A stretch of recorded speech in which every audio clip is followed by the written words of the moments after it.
Mais on voit le narratif, dont on parle depuis plus de 2 ans, on voit le narratif arriver, lequel on parle de dépopulation, évidemment. Depuis longtemps, on en parle, et même dans l'extrait du livre L'avenir de la vie de Jacques Attali, je vais vous reciter quand même ce qu'il écrivait en 81. À l'avenir, il s'agira de trouver un moyen de réduire la population. Nous commencerons par les vieux, car dès qu'il dépasse 60 à 65 ans, l'homme vit plus longtemps qu'il ne produit et il coûte cher à la société. Ensuite les faibles, puis les inutiles, qui n'apportent rien à la société, car il y en aura de plus en plus, et surtout, enfin, les plus stupides. Une euthanasie ciblant ces groupes, l'euthanasie devra être un instrument essentiel de notre société future dans tous les cas de figure. On ne pourrait bien sûr pas exécuter les gens ou faire des camps, comme ils l'ont fait à l'époque. Nous nous en débarrasserons en leur faisant croire que c'est pour leur bien, les vaccins. La population trop nombreuse et pour la plupart inutile, c'est quelque chose d'économiquement trop coûteux, le business. Sociétalement, il est également bien préférable que la machine humaine s'arrête brutalement plutôt qu'elle ne se détériore progressivement. Ça veut dire arrêter les naissances. On ne pourra pas non plus faire passer des tests d'intelligence à des millions et des millions de gens, vous pensez bien.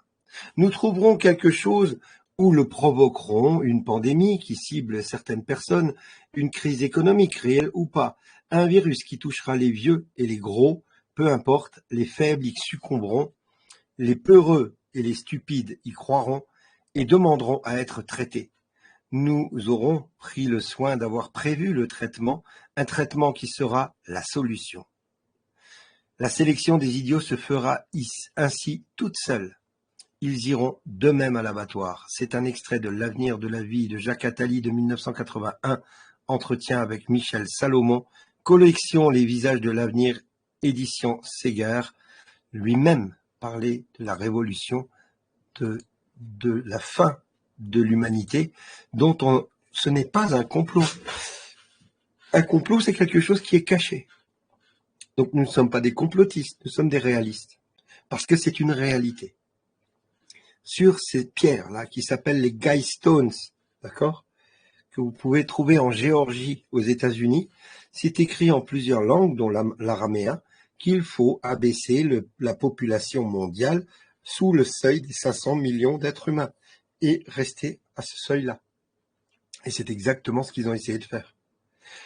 Avec les refus des soins, avec ces maladies qu'ils ont créées en laboratoire, en Ukraine ou à Wuhan, avec les chemtrails, avec ce qu'on nous met dans la bouffe, avec tous ces cancers qui ont été créés par ces gens-là.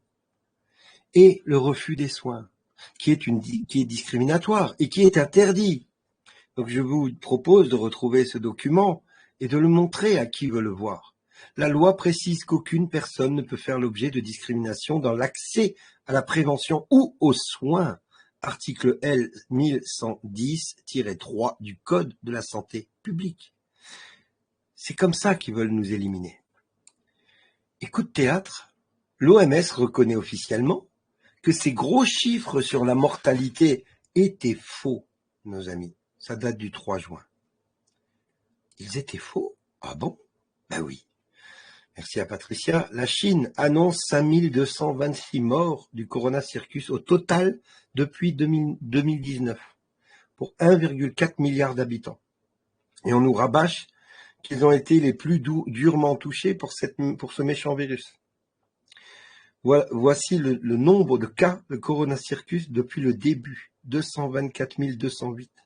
Le nombre de morts, 5226. 5226. Vous vous rendez compte à quel point on nous a menti sur ces chiffres, mais on le sait.